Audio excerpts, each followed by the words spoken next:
বিয়ের ১৪ বছর পরে আমার স্বামী আমাকে ডিভোর্স দিয়ে দিলেন। আমাদের একবার একটি মৃত কন্যা সন্তানের জন্ম হয়, তারপর আর কোনো সন্তান হয়নি। আমরা ছিলাম সবচেয়ে ভালো স্বামী স্ত্রী। আমাদের মধ্যে মিল মহব্বত এতটাই দৃঢ় ছিল যে একে অপরকে ছাড়া থাকতেই পারতাম না। নিঃসন্তান হওয়া সত্ত্বেও আমরা অনেক ভালো ছিলাম। কিন্তু লোকেরা এটাই গ্রহণ করতে পারল না। বাচ্চা কাচ্চা নেই, কেন আমাদের মধ্যে এত ভালোবাসা থাকবে? একদল আমার স্বামীকে দ্বিতীয় বিয়ের পরামর্শ দিল, আর একদল বলল আমাকে ডিভোর্স দিতে। দেখা হলেই সবাই বাচ্চা নিয়ে নানাভাবে খোঁচা দিত।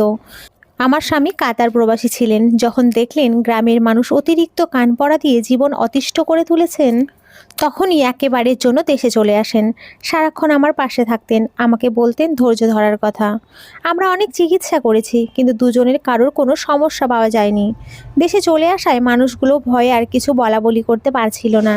কয়েক মাস পর সবাই বাহিরে চলে যাওয়ার কারণে আবার সেই কান পড়া দিতে লাগলো। তাদের ভাষ্যমতে একজন সুস্থ সবল পুরুষ কেন কাজকর্ম ছেড়ে ঘরে বসে বসে খাবে।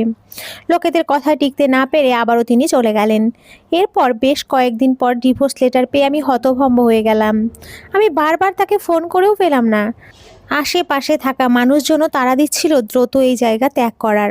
আমি যেন পাথর হয়ে গেলাম, নির্বাক নিস্তব্ধ। আমি সামনে এগোচ্ছি, পেছনে আমার চেনা পরিচিত জায়গা, যত্নে গড়া সংসার, ভালোবাসা মায়া সব ফেলে রেখে লোকেদের বিদ্রূপ আজ গায়ে লাগছে না। আমার মতো অপয়া থেকে তারা আজ মুক্ত হলো। বাপের বাড়ি যাওয়ার পর আমাকে তো আর বসিয়ে রাখবে না। তাই ১ বছর পরে আমাকে ইউরোপ প্রবাসী এক ব্যক্তির সাথে আবারও বিয়ে দেওয়া হলো। এক ছেলে ও এক মেয়েকে রেখে আমার স্বামীর প্রাক্তন স্ত্রী ডিভোর্স দিয়ে চলে গেছে। বাচ্চাদেরকে আমি নিজের সন্তানের মতোই মনে করতাম।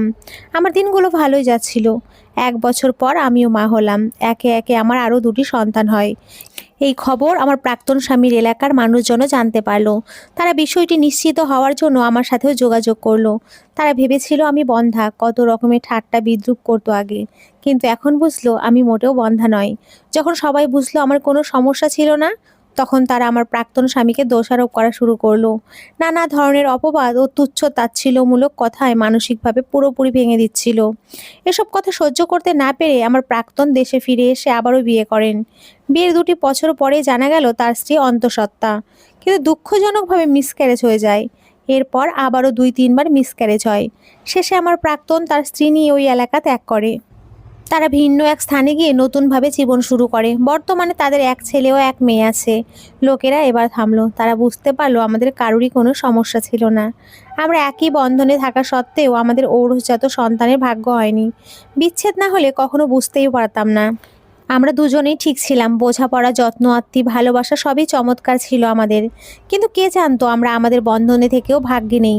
সর্বদিকে সুখী হওয়া সত্ত্বেও সন্তানের সুখ নেই।